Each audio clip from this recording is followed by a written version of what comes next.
अरुणाचल की गोद में बसा एक छोटा सा गांव, लेकांग सर्किल, महादेवपुर, नामसाई जिला, जहां पहाड़ों की चुप्पी में नदियां गीत गाती हैं और हवा में 7 समुदायों की सांसें घुली हुई हैं।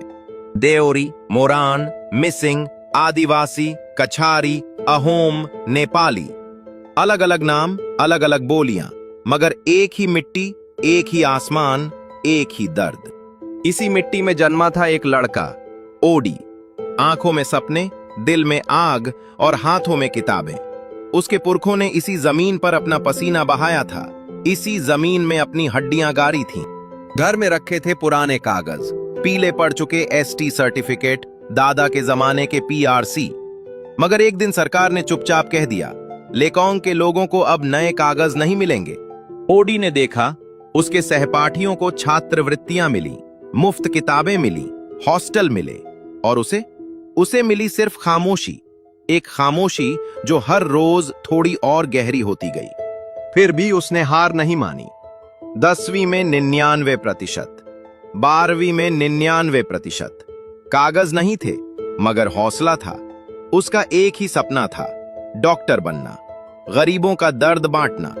मगर राज्य से बाहर पढ़ने के लिए चाहिए था एक कागज, एक पीआरसी, बस एक कागज जो उसकी पहचान बन सकता था, जो उसका सपना बन सकता था। ईएसी ऑफिस से डीसी ऑफिस, डीसी ऑफिस से वापस ईएसी।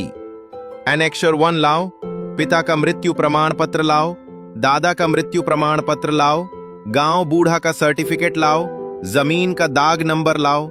एक अक्षर गलत, दोबारा बनवाओ, एफिडेविट बनवाओ, नोटरी करवाओ, फिर लाइन में लग जाओ। दिन बीते, महीने बीते, जूते घिस गए, उम्मीदें घिस गईं। और एक दिन एक अफसर ने थकी हुई आवाज में कहा, ऊपर से आदेश है, लेकांग के लोगों को पीआरसी नहीं देना, मामला संवेदनशील है।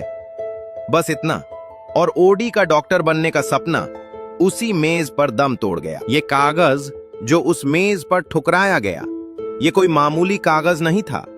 ये ओडी की जिंदगी थी, उसका भविष्य, उसका सोना, उसका हीरा। और वो अफसर जिसने इसे ठुकराया, उसके पास तो ये कागज पहले से थे। उसने वो दर्द कभी नहीं जिया जो ओडी हर सांस में जी रहा था। टूटे हुए सपनों को समेटकर ओडी महादेवपुर लौटा। सोचा, एक छोटा सा रेस्तरां खोलूंगा, 2 वक्त की रोटी कमाऊंगा। मगर वहां भी मिला सिर्फ एक टेम्पररी ट्रेडिंग लाइसेंस, एक अस्थायी पहचान, एक अधूरी सांस। जब उसने बार लाइसेंस के लिए अर्जी दी, तो अफसर ने कागज हवा में लहराकर कहा, यह तो बस एक मामूली कागज है। मामूली कागज जिस पर ओडी की पूरी जिंदगी टिकी थी।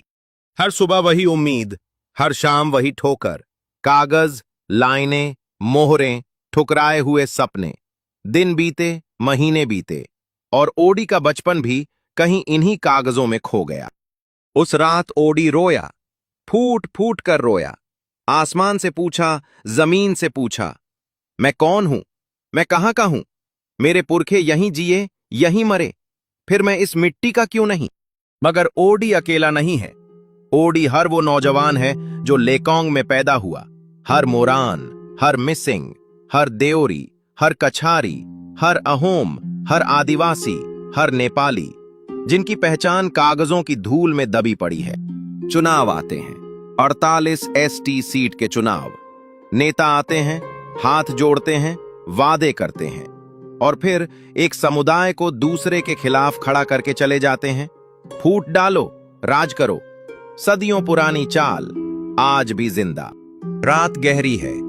एक नेता हाथ जोड़े देओरी परिवार के आंगन में बैठा है। धीमी आवाज में फुसफुसाता है, भाई मुझे वोट दो, मोरान वालों ने तुम्हारा हक छीना है, मैं वापस दिलाऊंगा।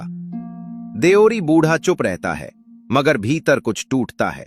सुबह वही नेता मोरान के घर पहुंचता है। वही हाथ, वही मुस्कान, वही झूठ। भाई, मिसिंग वालों ने तुम्हारी जमीन हड़पी है, मुझे वोट दो। और शाम को वही नेता कछारी के द्वार पर, और रात को आदिवासी के घर। महादेवपुर का वही पुराना चाय का ठेला, जहां बचपन के दोस्त साथ हंसते थे। एक देओरी, एक मिसिंग, एक अहोम। आज वही दोस्त एक दूसरे को देखकर नजरें झुका लेते हैं। चाय वही है, मगर मिठास कहीं खो गई है। गांव की पगडंडी पर बच्चे खेल रहे थे, अहोम, कछारी, नेपाली, आदिवासी। तभी एक मां अपने बेटे का हाथ खींच लेती है। उनके साथ मत खेलो। बच्चा हैरान, बच्चा मासूम। उसे नहीं मालूम कि बड़ों की राजनीति ने उसकी दोस्ती क्यों छीन ली। और तब वो सवाल उठता है जो हर लेकोंग वाले के दिल में दबा है, किसने तोड़ा हमें? किसने सिखाया हमें एक दूसरे से नफरत करना? कल तक तो हम एक थे, आज क्यों अजनबी हैं? ये जमीन वोट देने के लिए काफी है, मगर हक देने के लिए नहीं। यहां की मिट्टी से पहचान मांगी जाती है, मगर पहचान कभी लौटाई नहीं जाती। आज भी कहीं किसी अंधेरे कमरे में एक और ओडी बैठा है। सामने रखे हैं कुछ कागज, फटे हुए, पीले पड़े, अधूरे। और उन्हीं कागजों में दफन है उसका कल, उसका सपना, उसकी पूरी जिंदगी। एक कागज, एक पहचान, एक सपना, एक सवाल जो आज भी गूंज रहा है इन पहाड़ों में। मैं कौन हूं? मैं कहां का हूं? शायद कल कोई जवाब देगा, शायद कल।